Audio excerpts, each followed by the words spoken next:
ഇനി അഹസ്സിനെ കുറിച്ചാണ് കേട്ടോ, കുറച്ചധികം പേര് ചോദിച്ചിട്ടുണ്ട്.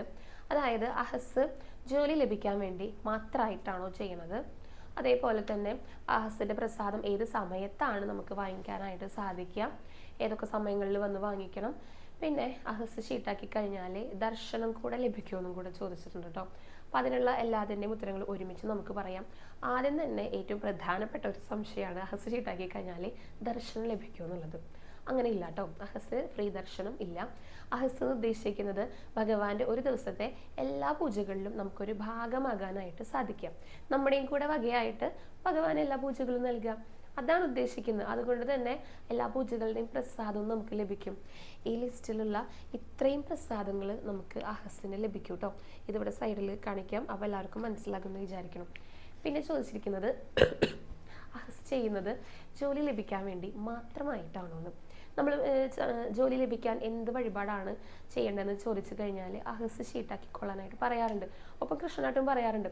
അത് എന്തുകൊണ്ട് അങ്ങനെ പറയുന്നതെന്നറിയോ, പലരുടെയും അനുഭവങ്ങളുടെ വെളിച്ചത്തിലാണ് അല്ലേ. പലർക്കും അത് ചെയ്തതുകൊണ്ട് അങ്ങനെയുള്ള അനുഭവങ്ങൾ ഉണ്ടായിട്ടുണ്ട്.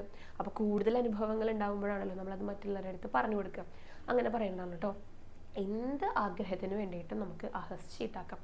നമ്മൾ നന്നായിട്ട് പ്രാർത്ഥിക്കുക, ഭഗവാനിൽ എല്ലാം സമർപ്പിച്ചുകൊണ്ട് പ്രാർത്ഥിക്കുക എന്നാണ് ഉദ്ദേശിക്കുന്നത്. അപ്പോൾ ജോലിക്ക് വേണ്ടി മാത്രമല്ല, ഏത് ആഗ്രഹങ്ങൾക്ക് വേണ്ടിയിട്ടും അഹസ് ഷീട്ടാക്കാട്ടോ. ഏത് വഴിപാടും അങ്ങനെ തന്നെയാണ്. നമ്മൾ മനസ്സുകൊണ്ട് ഭഗവാനെ സമർപ്പിക്കുക, അതെല്ലാം നമ്മുടെ പ്രാർത്ഥനകളാണ്. നമ്മൾ നന്നായി പ്രാർത്ഥിച്ചാൽ മാത്രം മതി. എന്നിട്ട് ഏത് വഴിപാട് വേണമെങ്കിലും ചെയ്തോളൂ, അഹസ് ആണെങ്കിലും ചെയ്തോളൂ കേട്ടോ. ഇനി അഹസിൻ്റെ പ്രസാദം എപ്പോഴാണ് വാങ്ങിക്കേണ്ടതെന്ന് ചോദിച്ചു കഴിഞ്ഞാൽ ഞാൻ സാധാരണ എല്ലാവരുടെ അടുത്തും പറയാറുള്ളത് 3 സമയങ്ങളിലായിട്ട് വാങ്ങിക്കുക എന്നുള്ളതാണ്. രാവിലെ ഒരു ഏകദേശം 9 മണിയോട് കൂടിയിട്ട് പന്തിരടി പൂജ കഴിഞ്ഞാൽ ആ സമയത്ത് പോയി കഴിഞ്ഞാൽ പന്തിരടി പൂജയുടെ പ്രസാദങ്ങൾ നമുക്ക് വാങ്ങിക്കാം. പിന്നെ നമ്മൾ ഉച്ചപൂജയ്ക്ക് ശേഷം പോയി കഴിഞ്ഞാൽ ഏകദേശം ഒരു 12:00 കൂടി ചെന്ന് കഴിഞ്ഞാൽ ഉച്ചപൂജയുടെ പ്രസാദങ്ങൾ വാങ്ങിക്കാം. പിന്നെ രാത്രിയാണ് കേട്ടോ കിട്ടുക, 8:30 ശേഷം അത്താഴപൂജ കഴിഞ്ഞാൽ അത്താഴപൂജയുടെ പ്രസാദങ്ങൾ വാങ്ങിക്കാം. ഇനി ചിലർക്ക് രാവിലെ എത്താൻ പറ്റാത്തവരുണ്ടായിരിക്കും, അപ്പോൾ അവർക്ക് ഉച്ചയ്ക്കും രാത്രിയായിട്ട് വാങ്ങിക്കാം. ഇനി രാത്രിയെ ഇവിടെ എത്തൂ അങ്ങനെയുള്ളവരുണ്ടായിരിക്കും, അപ്പോൾ രാത്രി 8:30 ശേഷമുള്ളവർക്ക് വാങ്ങിക്കാൻ സാധിക്കുള്ളൂ, അപ്പോൾ വാങ്ങിക്കാം. അപ്പോൾ ചില പ്രസാദങ്ങൾ കുറവുണ്ടായിരിക്കും. അപ്പോൾ പന്തിരടിയുടെ ഉച്ചപൂജയുടെ ചില പ്രസാദങ്ങളിൽ കുറവുണ്ടായിരിക്കും. അത്രയേ ഉള്ളൂ കേട്ടോ, അത്രയും ഒരു വ്യത്യാസമുള്ളൂ.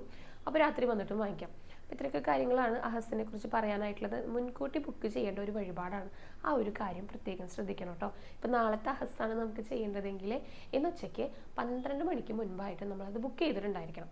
ഇത്രയൊക്കെ കാര്യങ്ങളാണ് അഹസുമായിട്ട് ബന്ധപ്പെട്ടിട്ട് ശ്രദ്ധിക്കാനായിട്ടുള്ളത് കേട്ടോ.